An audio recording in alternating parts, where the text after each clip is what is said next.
Local লেভেলের না, এগুলো সিদ্ধান্ত নেওয়া আটটা মানে আটটাই রাজস্ব সিদ্ধান্ত নেওয়া আমি সরকারের কাছে বলেছি এমিকার দ্বারা আমার কাছে চেষ্টা করবো দ্রুততা সহকারে আজকে পৌঁছে দেওয়া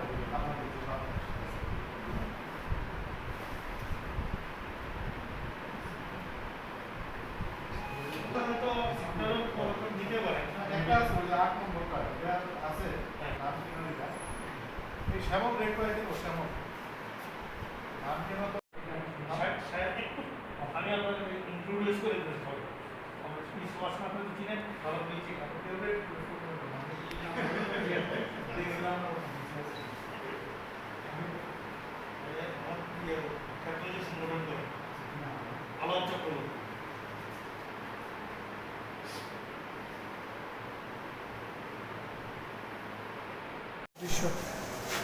আমরা তেলিয়ামুড়া মাননীয় মহকুমা ম্যাজিস্ট্রেটের কাছে 3টা সংগঠন সারা ভারত কৃষক সভা, ত্রিপুরা ক্ষেত মজুর ইউনিয়ন, ত্রিপুরা রাজ্য উপজাতি গণমুক্তি পরিষদ তেলিয়ামুড়া বিভাগীয় কমিটির তরফ থেকে ত্রিপুরা রাজ্যের জনস্বার্থবাহী 8 দফা দাবি নিয়ে আমরা ওনার সঙ্গে মিলিত হই।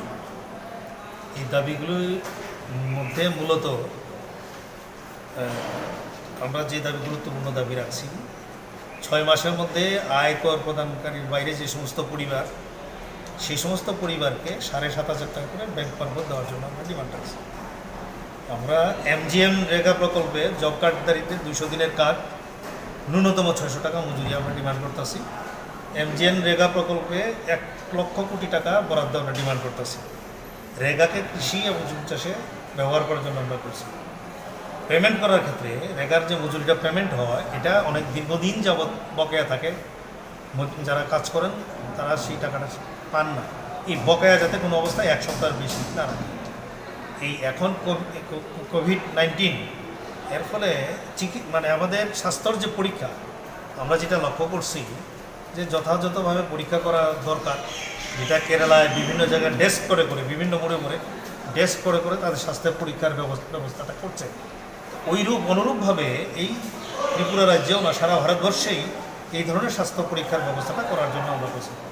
যে সমস্ত মানুষদের রেশন কার্ড নাই তাদেরকে রেশন কার্ড দেওয়া, জব কার্ড দেওয়া যাতে কাজ করতে পারে, এরকম 8টা দাবি আমরা করছি।